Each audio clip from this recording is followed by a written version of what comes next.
So in the last video, we talked about 6 signs that your partner likely has a problem with porn.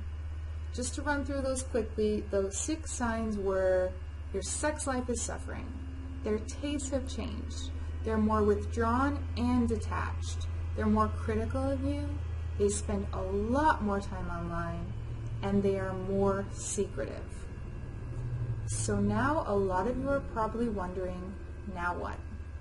I know, or I seriously suspect, that my partner has an issue with porn. So now what do I do about it? The first thing you can do is set boundaries. Now, often we want to make someone change and we want to try to push them and force them to make changes, but we can't do that. The thing we can do is set clear boundaries for what we're willing to give as well as what we need in return. What often happens is we give and attempt to help so much that we end up with nothing left. Setting clear boundaries and expectations for yourself will not only keep you grounded, but will actually help them more in the long run. Now, this is a much easier area to discuss than it is to put into practice, especially for women, because we are taught that we should be accommodating and try to make everything work as best as we can. Set boundaries for you and your relationship, and then work to hold them. Take time to really look at yourself, your partner, and the relationship when deciding on where to set those boundaries. Don't make any rash or purely emotional decisions here. Take your time and make sure the boundary you're setting is really what you want. This will make it a lot easier to uphold. You'll be more firm in your decisions, even when things get tough and tested. Setting a boundary and then moving or changing it when it is crossed is not really setting a boundary, and this will just set you up for more pain in the future. The second thing you can do is change your negative cycle.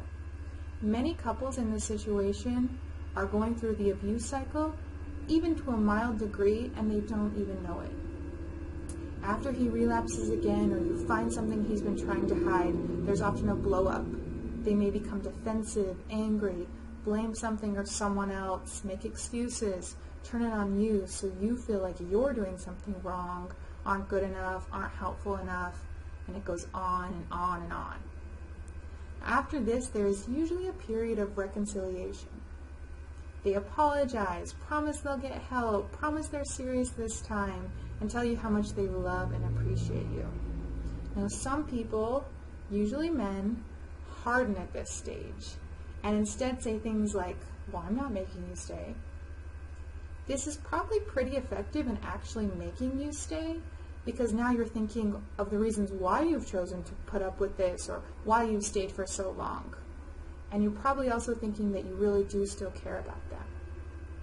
Now, after the reconciliation period, there's usually a honeymoon period where everything is great and happy for a while, or at least back to kind of your regular, your baseline, until they relapse again and the cycle starts over. This cycle can be emotionally taxing at the least and seriously abusive at the worst. It can make you feel crazy, and it is incredibly stressful. Take some time to look at the cycle and identify if it's something that is damaging and needs to be changed. Think about your boundaries when you're considering where you need to set them.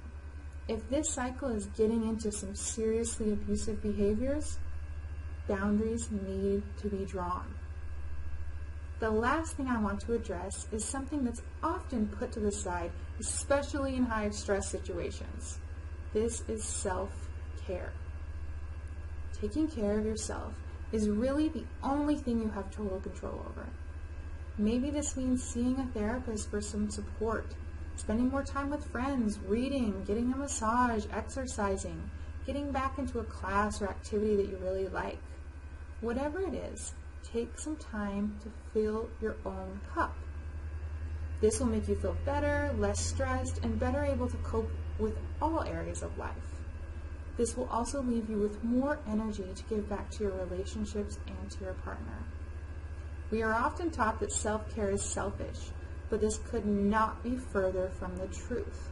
When we are taking care of ourselves and in the best space we can be, we can then take care of others. It's kind of like when you're on an airplane and they tell you, make sure you secure your own mask before securing that of others. If we don't take care of ourselves and we give everything we have to everyone else, we will end up empty, broken, and with nothing left to give. I hope some of these helped give you some ideas for what you can do if you find yourself in a tough situation with your partner. If you found this video helpful, check out our websites, PornReboot.com and ElevatedRecovery.org. You can sign up for all the latest updates, information, and access to our courses. You can also sign up for our YouTube channel for more weekly tips. Thanks for watching.